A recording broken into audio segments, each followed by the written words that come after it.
How long ago was that you got your first tattoo? 2023? I sound like a psycho. Can you just lie and tell me it was like 2019?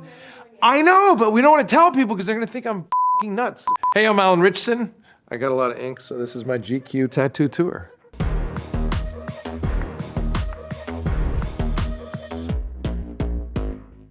Most of my tattoos were applied by this artist, Pasha Ink. I think he's one of the best tattoo artists in the world. I peruse his Instagram page sometimes just to enjoy the art because he's like so good at what he does. He's got control of color like nobody else. How many tattoos do you have? Kat? 23. My makeup artist is behind the camera right now. She's emotionally scarred by what she has to cover, so she's got it down. She knows it's 23. My goal is to set the record for the most tattoos in the least amount of time. This is a midlife crisis we're having. It's a cry for help. I remember being so scared of the first tattoo that I got, which is this little guy right here. Wait, just imagine none of this is here. And you have one little tiny tattoo with some Japanese characters there. My wife and I got these matching tattoos. It says Hachiko. I mean, the meaning is like loyalty, right? Like if you've ever seen the Richard Gere movie about Hachiko the dog, there's a statue to this dog in a train station in Japan. So it just represents that loyalty and undying love. And I just think there's something so amazing to aspire to. And it's truly like who my wife is. It's like her essence. So when she said that she wanted to get that tattoo, I was like, matching tattoos, because that's what we aspire to be to each other. And I thought for sure I was gonna kiss my career goodbye. People would be like, we can't hire him. He's got a tiny forearm tattoo. And when nobody batted an eye, it unleashed the hounds, because I was, then I was like, oh, well, now I know nobody cares, so I'm gonna go for it. I did these at the same time. This is like a cross. It says boundaries, devotion, and winter storms, like really cool handwriting. And this, and I thought like, I was like, I've overdone it. I think I've overcooked it a little bit here. And people are gonna think I'm crazy going so fast. And then when I realized nobody cared, I got this piece. This is a dove, and my oldest son's name is Calum. And it means, it's Gaelic, and it means like dove in the sense that like a peace offering. When my wife and I were she was pregnant with our first, I was like really panicked about like, what if we birth a serial killer or something, you know? Like what if we end up with like the bad egg? And she was worried, she was like, what if we mess him up or something? And so we wanted to be good parents, but it was stressful. And she had a dream that her belly was glowing with this radiant, like golden light, like just like a radiant heavenly light coming out of her. And she woke up and she was like, I think he's got a golden heart. Like, I think he's a peaceful spirit. And I was like, we were both, we calmed down so much. And he lives up to his namesake. He brings peace everywhere he goes. That's what this represented. That was my first one for my oldest son. This is an abstract flame. I really feel connected to these because they really capture the spirit of these kiddos. But Eden, my middle child, is like a hugely deeply feeling child, and he thinks hyper visually. He almost has trouble, writing and with words because he's so visual. And his name means little flame. It's Eden, and he's just such a different force in the world. I tell him all the time, you're gonna light the world on fire in the best way, and it might be hard to fit in now. He struggles with assignments that everybody else seems to pick up on, but he's gonna be an amazing artist. So he's my little flame. I was shooting season 3 of Reacher. There was a scene in season 3 where I go in the water and fight this giant. And so we were shooting that sequence. Not a good time to get a tattoo. Great time for me because I had like one day off before we got in the pool. I went and got a tattoo while we were shooting that sequence. And Kat Crisp, who told me I was an idiot for doing it and tried to stop me, and it got so infected, it was like raised like a ½ inch off my arm and pussing. And it was like oozing and it was like peeling. And anyway, she thought I for sure was gonna lose my arm on this one. But I really wanted to do the lighthouse, and there was just no other time to do it because it would have meant like I didn't have another day off for like a year. I actually almost lost my arm doing that. This was the most painful one. Amory's, it means like little warrior, defender of, the defender of the town or whatever. Like my wife and I tried very hard not to have a third child, and there he was. Like, I remember I was working on the set of Ninja Turtles at the time, and we were in Manhattan, and we had an infant, and we had a kid in a stroller. And like, if you've ever been in Manhattan with little babies, like it's not very baby friendly. Like, getting down into the subway with a stroller, it's like a pain. And we were very overwhelmed overwhelmed. And I was on my 3rd week of night shoots. My wife, I got her a nutritionist. She was like eating super clean. And then all of a sudden she's like, I kind of want to get some cronuts. Like, I think some muffins and donuts and olives would be nice. So she went home one night and she got a pregnancy test and she shoved it in my face very angrily, like it was my fault. I went to work and I remember Megan Fox was like, you look white. And I was like, I just found out I'm having a 3rd kid. But he's like the biggest blessing because he's the coolest dude in the world and he is a warrior. He's wildly intelligent and he's gonna do kind of whatever he wants in the world. so that's him. He's my little warrior. Which tattoo took the longest? It's a toss-up, okay? Because this skull, Crown of Life is what I call it, which is, it's ironic because it's on a skull, not to bring the room down, but I'm a suicide attempt survivor.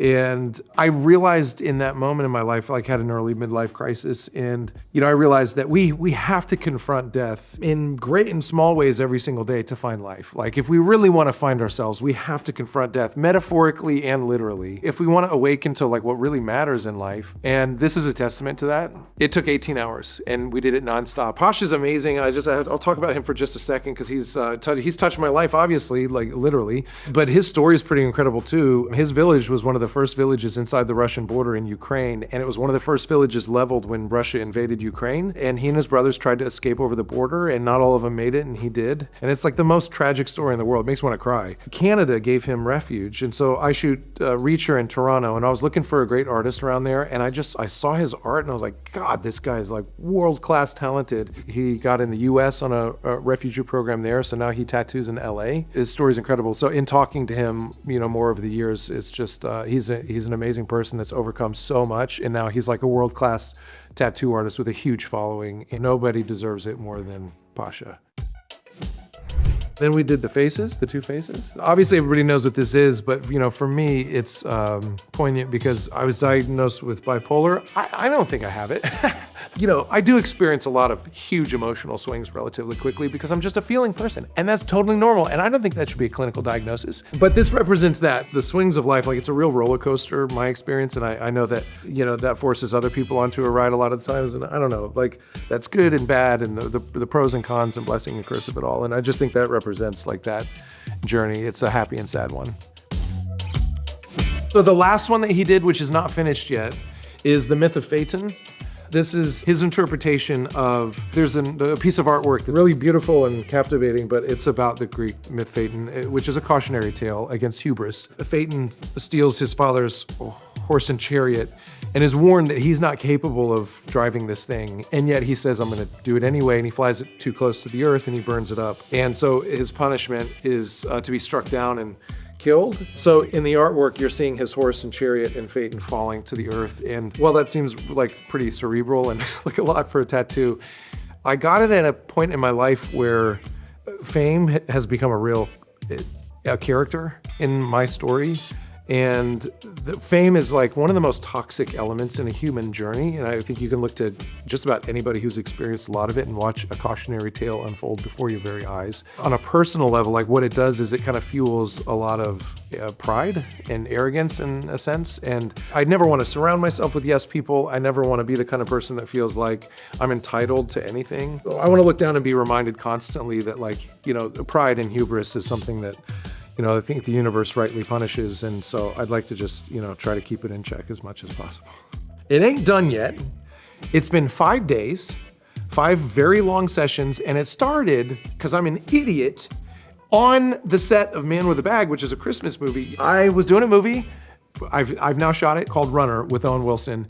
And the director was like, hey man, like, we've never seen all your tattoos, and like, I want this guy to be edgier, and so I want to show your tattoos. I want you wearing a white tank top. And I was like, oh shoot, man, dude, for years I've been wanting to like fill this space with this idea that I had, but it was like, I just looked like I was like an unfinished project. And so I called Pasha and I was like, dude, I need you to do this, but I'm working in New York right now on set. And I wear like a jacket the whole time because it's a Christmas movie, so like now's the time to do it. So I flew him in, and we were working in my trailer, and so he would be tattooing me and they'd be like, we're ready for you, and I'm like, I gotta go. And so I go like, I'd like walk in with it bleeding and exposed and like ink dripping down my arm. And I'd wait as long as I could to try to let it dry. And they're like, okay, we're ready, rolling. And I'd throw my jacket on. But I think walking through like grips who were coughing on me and stuff was not the most sanitary thing in the world. And it got super infected. I'm shooting a Christmas movie with Arnold Schwarzenegger trying to fight for my life and try to overcome like sepsis almost on a daily basis and didn't even get to finish it. I got 2 days left, 2 days. Zeus is up here. He's throwing the lightning bolt. We got some of that color going. So he's up here. He's on a mountain. Mountain ain't there yet. And then some of the horses aren't even done. Look at this. You can't even tell what the hell that is. You're like, what is this mutant creature? That's a horse, but you gotta have color. Ugh. So I read the script to War Machine. Patrick in Lionsgate had sent it to me, and he sent me a license plate that he had made, and I think it said 81 or Pray for War or something, like a phrase that he would use all the time around the film. And he was like, look at the dedication or something.